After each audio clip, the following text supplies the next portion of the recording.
Welcome back. Great to have you along. Hump Day edition of the Bobby Mack Show. Joined again by a special guest. Been with us before and happy to have him back. Alex Wilkes, Senior VP of America Rising. Alex, how you doing today? I'm great. Thanks so much for having me. Yep.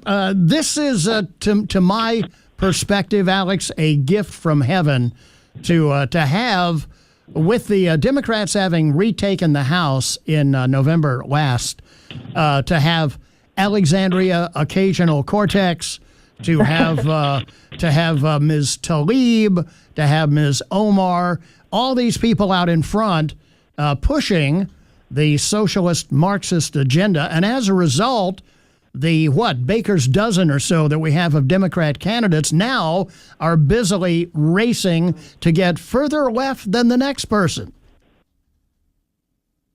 You know, I could not agree more. I think that this new class of Democrats came in after 2018 feeling energized, feeling like they had sort of, had the world was their oyster.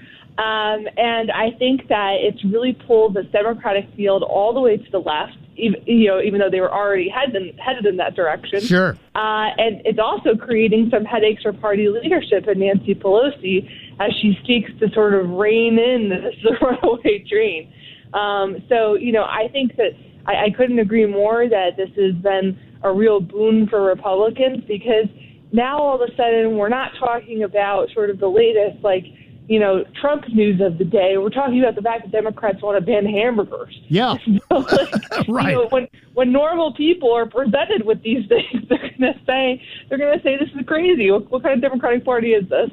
It's one example of lunacy after another, especially with the AOC and the Green New Deal, which Spartacus, Cory Booker has signed on to, Kamala Harris has signed on to. One of the latest entries, the appropriately named John Hickenlooper, the former governor of Colorado, he's now tossed his hat into the ring, despite being under investigation by the Ethics Commission in Colorado for taking illegal gifts from donors, including over 100 private jet trips. But all of these people have signed on to this Green New Deal with its $90+ trillion price tag. People look at this and say, what are these people thinking of? No more airline travel? We have to combat cow flatulence? This is madness.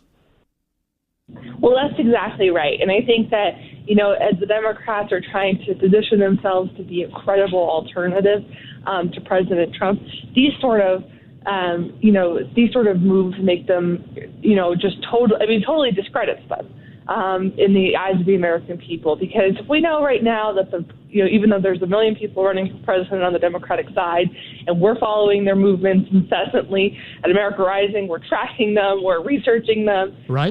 They're not out of they're not escaping our attention. However, most of the country, is sort of, they're not going to tune into this election until 2020, when things really start to heat up. Right. And by the time we get to 2020, if this is how far left the Democratic Party has already moved, I mean, can you imagine the kind of lunacy that we're going to be talking about in just a couple months? Yeah, you're right, Alex. They'll be to the left of Chairman Mao by the time we get to November of 2020.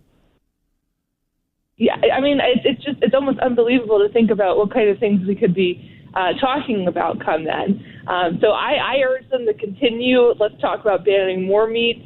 Let's talk about banning more commercial airline travel. No more kids get to go to Disney World around the country. I think that this is great. The Democrats are for ending all of the things that you like. Pelosi must feel as if she's trying to herd cats at this point to try and keep all of her troops together. And interestingly, you look at the people that are in the Democrat presidential field already. One who is not is the guy who actually polls the best, and that is Obama's vice president, Joe Biden. He's the favorite among Democrat people who identify as Democrat voters.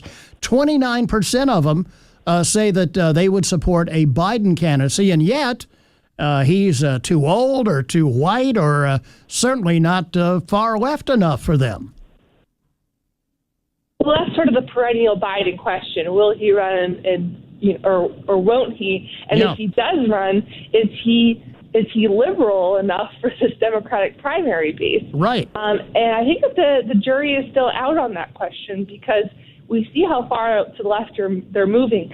And it's difficult to think about someone like Joe Biden running all in and embracing the Green New Deal with both arms. So, he's definitely going to be, I think, unlike some of his compadres who are running in the Democratic primary.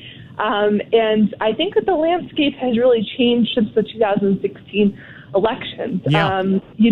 I think it's entirely possible that was his time to run. Hillary Clinton went and locked up all of those donors, right, forcing him out of the race. But, he just might not, the cards might not be in it for him this time. Well, let's hope they keep doing what they're doing, because I think they're certainly helping us as we head towards 2020. Alex Wilkes, Senior VP of America Rising. Alex, always fun to talk with you. Thanks for your time today.